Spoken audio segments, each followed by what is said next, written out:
Okay, so I had to do a part 2 because my camera cut off.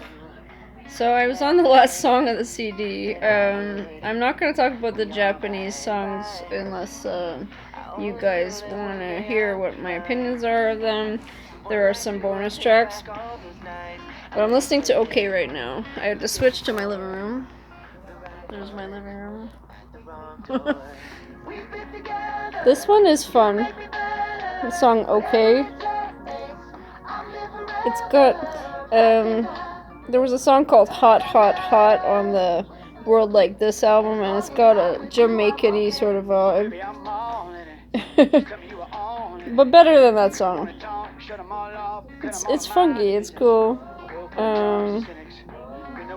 It's also in the I like but not love yet. But it's... And I'm going to just talk about the album overall. Let's just turn that off so I don't get in trouble for playing the full song on YouTube. Which I didn't know was a thing. I'm not trying to sell it or anything. Okay, get a good angle. There we are. No, not the greatest angle. How do I say this? The vibe of this album, the way it's feeling right now, is it's on par with musically and not style-wise. Style-wise, it's its own. It's completely its own. It's completely 100% like a standout by itself album. I could not compare this to anything else they've done before, which is something I don't think I've ever said or felt about any of their albums, and I feel like it's on par with Millennium and Black and Blue in quality. And I never, ever, ever say that. I never said that about Never Gone. I never said that about In a World Like This. Not to say they weren't good albums, but over time, you know, things don't always get the right producers, the right, you know, the people they deserve. So sometimes they work with lesser known people or whatever, but I feel like they've gotten such a great team here for this album that they're working with here, the songwriters that they're working with.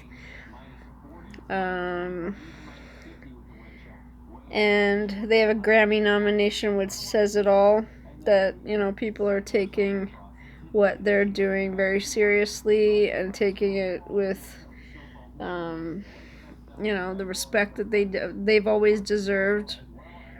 So this album deserves the praise and deserves the love and respect that they have always strived for getting.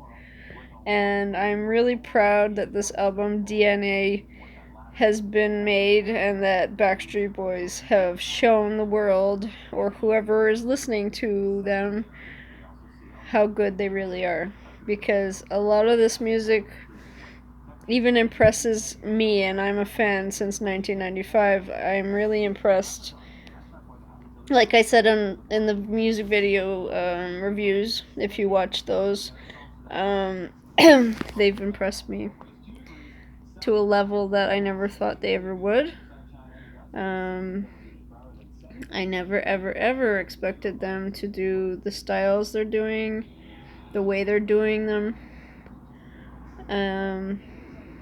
The experimentation, but it doesn't feel like experimenting. It feels like they know exactly what they're doing.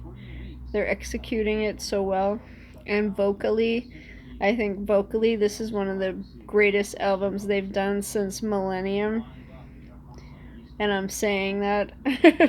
That's a brave statement. That's a big statement to make. So that's my first impressions, okay? I've listened to it all the way through twice. And then I've listened to individually the ones I really like a lot more than once. And now, of course, I'm obviously going to listen to them way more than that. But for the review purposes, I've listened to it quite a bit. Thank you so much for watching this video. I love you, Backstreet Boys.